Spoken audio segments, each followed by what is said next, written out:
आज ही उसे सौरभ से तलाक की नोटिस मिली है। दोनों के बीच पिंकी के होने के बाद से खटपट शुरू हो गई थी। पिंकी के जन्म के बाद सुमन का शरीर बहुत भारी हो गया था।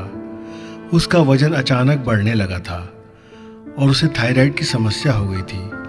उसका शरीर बहुत सी तकलीफ की जगह बन गया था। सुमन ने शारीरिक आकर्षण खो दिया था और इसमें उसका कोई दोष नहीं था। और सौरभ स्मार्ट था।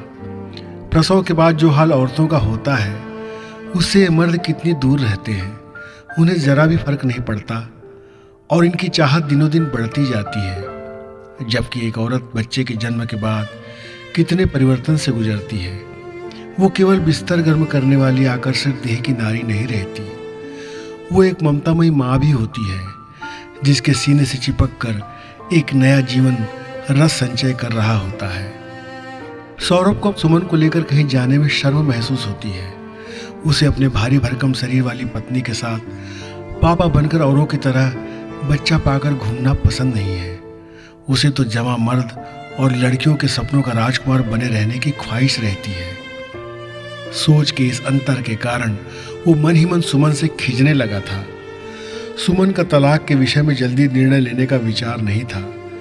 वो चाहती थी कि जब जीवन में साथ रहने का संकल्प लिया है तो उसे सलामत रखने की कोशिश करनी चाहिए। सौरभ के अलग होने से सुमन को बहुत ज़्यादा फर्क नहीं पड़ने वाला था, क्योंकि वो खुद अपने पैरों पर खड़ी थी। वो कॉलेज में प्रोफेसर थी। सुमन और शीतल दोनों बहुत करीब दोस्त थी और सुमन के मुश्किल समय में शीतल ने उसकी मदद की थी। उसे भरोसा दिलाया था कि वो उसके साथ है। शीतल ने शादी नहीं की थी। सुमन ने अपने वैवाहिक रिश्ते को संभालने की कोशिश और की। सौरभ से एक बार विचार करने को कहा और वे आखिरी बार एक काउंसलर से मिले भी।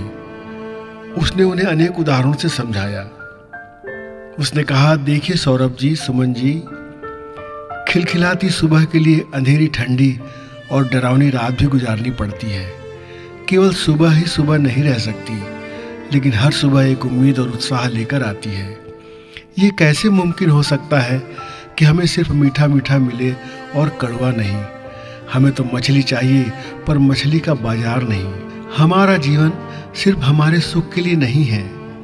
यद्यपि प्रकृति के सभी जीव स्वार्थ से भरे हुए दिखाई देते हैं, पर उन सबसे अलग आदमी है जिसके पास इस बात की बेहतर समझ है कि क्या गलत है और क्या सही।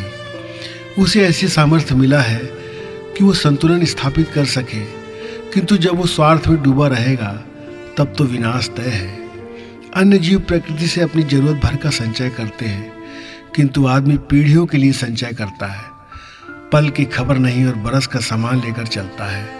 हमारे संचय और लालच के कारण ही ज़्यादातर कबाड़ा हुआ है और आज उसका अंजाम भी दिख रहा है। भरे भरे बंगलों में खाली खाली लोग दिखते हैं। संवेदनाएं खत्म हो रही हैं। आर्थिक विषमता देखकर लगता है कि आखिर हमने कौन सा विकास किया है। काश हमें ऐसी समझ मिल जाती जिससे कुदरत खूबसूरत होती और जीवन दायनी होती। कोयल को मारकर कोयल की आवाज़ वाली मशीन खरीदने वाले आदमी का विवेक आखिर कब जागृत होगा? कब वो त्याग और संतोष का जीवन जी सकेगा? सच यह है कि मछली के साथ मछली का बाजार भी आएगा, जिसे हमें सहजता से स्वीकार करना होगा। हमारा जीवन सिर्फ हमारे लिए नहीं है, उसे औरों के प्रति जिम्मेदार भी बनाया गया है। कई बार की समझाइश के बाद भी सौरभ को रत्ती भर फर्क नहीं पड़ा और आखिरकार सुमन ने सौरभ को अलविदा कह दिया और अब वो शीतल के साथ रहती है। शीतल को सुमन के साथ रहते हुए उसकी बेटी पिंकी से बिन ब्याहे माँ का सुख मिल रहा है। दोनों सहेलियाँ पिंकी का बहुत ख्याल रखती हैं। उनकी जिंदगी में अब किसी मर्द का हस्तक्षेप नहीं है। वे हर सुबह खिलखिलाती सुबह का स्वागत करती हैं। शानदार घर, सुविधाएं, अब आराम और सुख चैन का उनका जीवन है। पिंकी की बाल सुलभ शरारतें उनका मन मोह लेती हैं। आज की दुनिया रिश्तों को कुछ इस तरह से परिभाषित कर रही है।